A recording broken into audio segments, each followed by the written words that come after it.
বেশ অনেকগুলো দিন হলো আমি ঘরের কোনো কাজই সেরকম ঠিকভাবে করছি না। অ্যাকচুয়ালি শরীরটাও ভালো থাকছে না।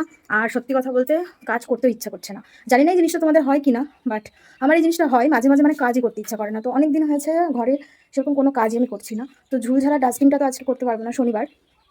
ঝুলঝাড়া ডাস্টিংটা কালকে করব। দেখো মানে নমুনাটা দেখো। এখানে ৩ দিনের জামাকাপড় আছে ধোয়া। ধুয়ে মানে এইভাবেই রয়েছে, এখনো ভাঁজ করা হয়নি। আগের সপ্তাহের জামাকাপড় রয়েছে, এখনো আমি ধুইনি। আর আমার কোনো হেল্পিং হ্যান্ডও নেই যে সে আমাকে করে দেবে। তো আমার কাছে পড়ে থাকাটাই স্বাভাবিক যদি না করি। তার মধ্যে প্রায় ২ সপ্তাহ হতে গেলে আমি এক্সারসাইজ করছি না। মানে এক্সারসাইজ কন্টিনিউ করছি না। আমার ওয়েটটাও ভীষণ বেড়ে গেছে। আর ওয়েট বেড়ে গেলে না সব কিছুতে প্রবলেম হয়। কাজ করতে প্রবলেম হয়, মানে সব কাজে প্রবলেম হয়। সেই জন্য এক্সারসাইজটাও আজকে থেকে কন্টিনিউ করার ইচ্ছা আছে। দেখা যাক কতদূর কি করতে পারি। আর জামাকাপড় বেসিক্যালি তো চলো শুরু করা যাক এখন। বেশিরভাগ বাড়িতেই দেখবা ঝগড়াটা বাঁধে কিন্তু প্রতিবেশীদের কারণে। বেশিরভাগ বাড়িতেই এই জিনিসটা আমি আগে শুনেছি সবার কাছে, কিন্তু এখন সেই জিনিসটা হাতে নাতে দেখছি।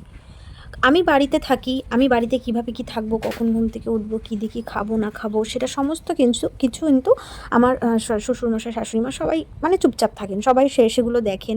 তাদের মতন করেই চলার চেষ্টা করি, বা আমি যেভাবেই চলি না কেন তাতে কিন্তু কারো কোনো অসুবিধা হওয়ার কোনো কথা থাকে না। কিন্তু কিছু কিছু প্রতিবেশী আছে, ঘুম থেকে উঠে তাদের কোনো রকমের কাজ থাকে না। ঘুম থেকে উঠেই চোখ মুছতে মুছতে সবার প্রথমে পাড়ায় একটা চক্কর লাগাবে, কোন বাড়ির বউটা উঠেছে কি না, কোন বাড়ির বউটা এখনও ওঠেনি, কোন বাড়ির বউটা কাজ করছে কি না, কোন বাড়ির বউটা আরাম করছে এখনও ওঠেনি, শাশুড়িমা কাজ করছে। সেই সমস্ত ফ্যামিলিতে কাঠি করার জন্য সকালবেলা বেরিয়ে পড়ে। সেই সমস্ত বুড়ি আর সেই সমস্ত প্রতিবেশীদেরই কিন্তু তাদের বৌমা ভাত দেয় না খেতে। এবার আমি ভাবতাম যে কেন খেতে দেয় না বৌমাতে ভাত, কেন চোখে দেখতে পায় না। এখন আমি সেগুলো বুঝতে পারছি যে তাদের কর্মের জন্যই তাদের খেতে দেয় না, বা তাদেরকে দেখতে পায় না, বা সবসময় তাদের সাথে খিচখিচ লেগে থাকে। মানে এরা কি করে নিজের ছেলে বৌমার সাথে মিলেমিশে থাকবে সেই জিনিসটা কখনো না ভেবে অন্যের পরিবারে এসে ঝগড়া বাঁধায়। আর ঠিক সেই কর্মের ফলই ভগবান ওদের পরিবারে ঝগড়া বাঁধিয়ে রাখে। আমি দিব্যি সুখে শান্তিতে রয়েছি, ফ্যামিলি সবাইকে নিয়ে একসঙ্গে মিলেমিশে রয়েছি।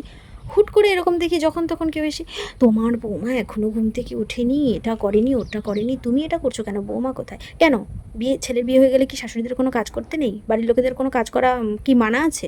সব কাজ বৌমাদেরই করতে হবে? এই মানুষগুলো সমাজে মানে সব থেকে বিষাক্তকর কীট পতঙ্গের মতো। সেই সমস্ত ফ্যামিলিতেই অশান্তিগুলো বাদে যে সমস্ত বাড়ির মেম্বারগুলো এই পাড়া প্রতিবেশীর লোকের কথা শুনে নিজেদের ফ্যামিলিতে আচরণ করে। আমি কখনোই এই সমস্ত পাড়া প্রতিবেশীদের কখনোই পাত্তা দিই না। বিয়ের আগে থেকেই আমি কখনোই পাত্তা দিই না, আর প্রশ্রয়ও দিই না। আমার শাশুড়ি মা ননদ যখন বাড়ি থাকে না তখনও কিন্তু প্রচুর মানুষ আসে আমার কাছে নানা রকমের কথা বলতে, ঠিক যেমনটা আজকে সকালে কোনো বুড়ি এসেছিল। কিন্তু আমি কিন্তু তাদের প্রশ্রয় দিই না, তাই তারা দ্বিতীয় দিন আর আসে না। কিন্তু ওদের প্রশ্রয় দেওয়া হয় বলে ওরা ঘন ঘন এসে কাঠিটা করে।